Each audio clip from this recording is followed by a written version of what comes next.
मुख्यमंत्री डॉक्टर मोहन यादव ने प्रदेश की धार्मिक नगरी उज्जैन को एक और बड़ी सौगात देते हुए प्रदेश का पहला अखिल भारतीय आयुर्वेद संस्थान खोलने की घोषणा की।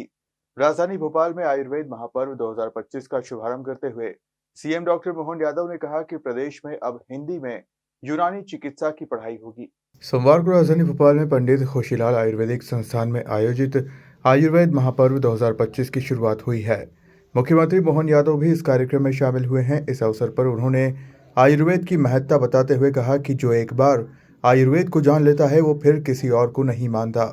उन्होंने कहा कि आयुर्वेद हजारों साल पुरानी परंपरा है, लेकिन पूरी दुनिया अब इसे जानने के लिए लालायित है। प्रधानमंत्री नरेंद्र मोदी योग विद्या के ब्रांड एम्बेसडर बन चुके हैं, जिन्होंने योग और आयुर्वेद के ज्ञान को वैश्विक स्तर पर पहचान दिलाई। हमारे लिए जीवित सर्वे सतम की बात करते तो वो कोई और चीज से नहीं हो सकती है, लेकिन आयुर्वेद से पक्का हो सकती है, इस बात की गारंटी। उम्र के किसी मुकाम पे, किसी मोड़ पर जब कभी आपको अपनी जिंदगी से और शरीर से तालमेल मिलाने के आधार पर पुनः आपको उसी अवस्था को पाना चाहते हो, जिस भाव से आप जीना चाहते हो, तो कोई आपका हाथ पकड़ करे, मदद करे न करे, आयुर्वेद जरूर करेगा, इसकी गारंटी। क्या क्या है, क्या क्या छिपा है, कोई जानते ही नहीं है। जो जानता है वो फिर किसी को नहीं मानता, एक ही लाइन पकड़ता है। इसी से शुरू, इसी में समापन। हमारे लिए सौभाग्य की बात है, परमात्मा ने जीवन अगर हमको दिया तो परमात्मा ने परस्पर अवलंबित जीवन दिया, एक दूसरे को जोड़ के दिया। ये अभी और कोई विधा को मालूम नहीं कि जहां आप हवा पानी जीवन जी रहे हैं, जहां आपका जन्म हो रहा है, जहां आपके शरीर में व्याधि आ रही, बीमारी आ रही, वहीं परमात्मा ने प्रकृति में आपको जीवन के लिए औषधि भी दी है। ये केवल आयुर्वेद वाले जानते हैं और कोई नहीं जानते।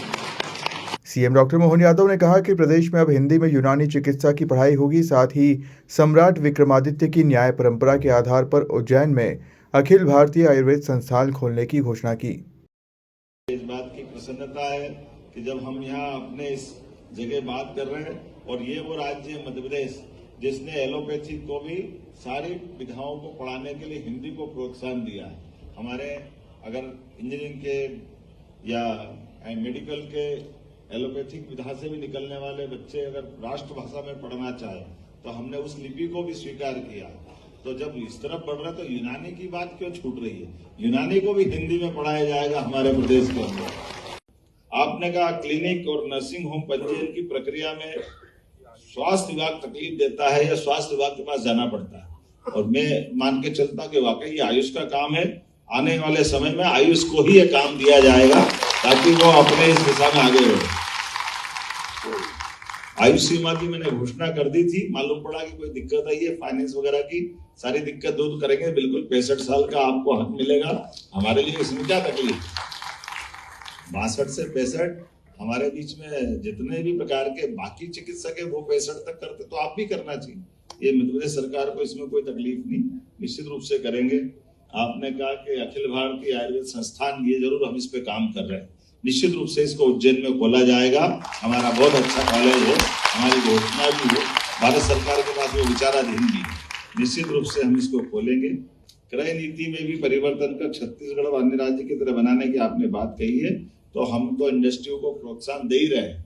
निश्चित रूप से हम इस नीति को भी लागू करने की घोषणा करते हैं ताकि हमारे यहाँ अधिकांश ऐसे बड़े परिवार, बड़े घराने। मुख्यमंत्री डॉक्टर मोहन यादव ने कहा कि आयुर्वेद से जुड़े क्लिनिक और नर्सिंग होम के पंजीयन की प्रक्रिया अब तक स्वास्थ्य विभाग करता था, जिसमें कई प्रकार की परेशानी होती थी, लेकिन अब आयुर्वेद विभाग से जुड़े क्लिनिक और नर्सिंग होम का पंजीयन आयुष विभाग ही करेगा।